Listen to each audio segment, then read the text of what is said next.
ಎಲ್ರಿಗೂ ಅಕ್ಷಯ ತೃತೀಯ ಶುಭಾಶಯಗಳು. ಇವತ್ತು ಅಕ್ಷಯ ತೃತೀಯ ಆಗಿರೋದ್ರಿಂದ ಎಲ್ಲರೂ ಚಿನ್ನ ಬೆಳ್ಳಿ ಬಂಗಾರ ತರಬೇಕು ಅಂತಂದು ಯೋಚನೆ ಮಾಡ್ತಿರ್ತಾರೆ. ಬಟ್ ಚಿನ್ನ ಬೆಳ್ಳಿ ಈಗ ತುಂಬ ರೇಟ್ ಆಗಿರೋದ್ರಿಂದ ತರೋಕ್ಕಾಗಲ್ಲ ಅನ್ನೋರು ಈ ಥರ ದವಸ ಧಾನ್ಯ ಕೂಡ ತರ್ಬೋದು.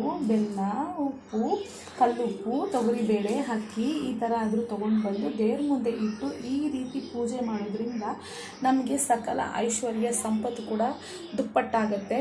ಚಿನ್ನ ಬೆಳ್ಳಿನೇ ತರಬೇಕು ಅಂತೇನಿಲ್ಲ, ಈ ಥರ ಸಣ್ಣ ಪುಟ್ಟದಲ್ಲೂ ಸಹ ನಾವು ಅಕ್ಷಯ ತೃತೀಯನ ಸಂಭ್ರಮಿಸ್ಬೋದು. ಈ ರೀತಿ ನಾನು ಮಾಡ್ತೀನಿ. ಇವತ್ತು ಬೆಳಗ್ಗೆ 9:20ರಿಂದ ನಾಳೆ 9:20ವರೆಗೂ ಇರುತ್ತೆ ಅಕ್ಷಯ ತೃತೀಯ.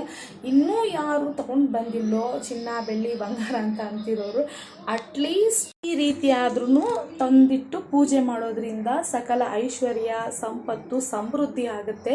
ದವಸ ಧಾನ್ಯದಿಂದ ಮನೇಲಿ ಯಾವುದೇ ಕಾರಣಕ್ಕೂ ತಿನ್ನೋದ್ರಲ್ಲಿ ಕೊರತೆ ಆಗೋದಿಲ್ಲ ಅನ್ನೋದಕ್ಕೋಸ್ಕರ ನಾನು ಈ ರೀತಿ ಈ ಸತಿ ಸಿಂಪಲಾಗಿ ಅಕ್ಷಯ ತೃತೀಯ ಮಾಡಿದ್ದೀನಿ.